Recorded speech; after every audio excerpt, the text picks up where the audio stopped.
बच्चों, कैसे हैं आप सब। आज हम पाठ एक बूंद को पढ़ेंगे और समझेंगे। इसमें बूंद की व्यथा को हम समझेंगे एक कविता के माध्यम से। आइए देखते हैं। यह पाठ 5 एक बूंद। ज्यों निकलकर बादलों की गोद से थी अभी एक बूंद, कुछ आगे बढ़ी सोचने फिर यही जीने लगी। आ घर क्यों छोड़कर क्यों कढ़ी।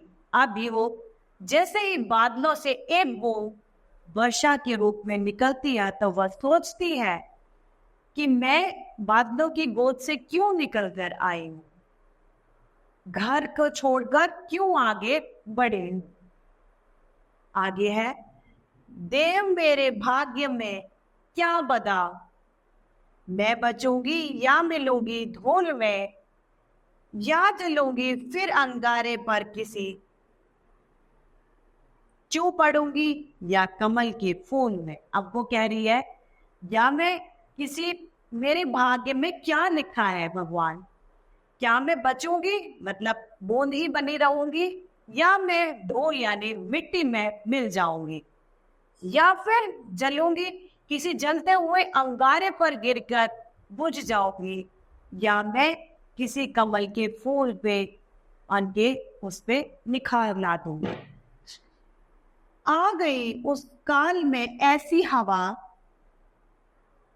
वह समुंदर की ओर आई अनमाने, एक सुंदर सीप का था वो खुला, वह उसी में जा पड़े मोती बने। अब क्या हुआ, उस समय एक ऐसी हवा आई जो उसे समुंदर के ओर ले गई। उस बूंद को, जो बारिश की बूंद जो गिर रही थी, जो सोच रही थी अपने मन में, तरह तरह के विचार ला रही थी, वो हवा उस प्रवाह में उस बूंद को बहाकर ले जाती है। और एक सुंदर सीप जो मोती होता है, उस सीप का जो मुंह था वो खुला था और वह बूंद उस मोती में जाकर पड़ जाती है। लोग यूं ही झिझकते सोचते हैं, जबकि उनको छोड़ना पड़ता है घर, किंतु घर को छोड़ना अवसर उन्हें, घर को छोड़ना अक्सर उन्हें बूंद लो कुछ और ही देता है कर। अब लोग जो है अपने घर से निकलने पे डरते हैं, झिझकते हैं, उनके मन में घबराहट होती है, क्या होगा कैसे होगा, जिस तरीके से बूंद के मन में भी थी। अब बूंद लेकिन वहां पर अपने गंतव्य तक पहुंच चुकी है, तो वो कहती है लोगों को नहीं झिझकना चाहिए, जबकि उनको छोड़ना ही पड़ता है। घर तो एक ना एक दिन सबको छोड़ना है, चाहे वो रोजगार के लिए हो, चाहे शिक्षा के लिए हो, हमें जाना ही पड़ता है बाहर। बूंद लोग कुछ और ही कर देता है। अब जब आप घर से निकलेंगे तो आप कुछ ना कुछ अवश्य कर ही जाएंगे। आप घर से क्यों निकलेंगे, अपने किसी न किसी लक्ष्य की प्राप्ति के लिए।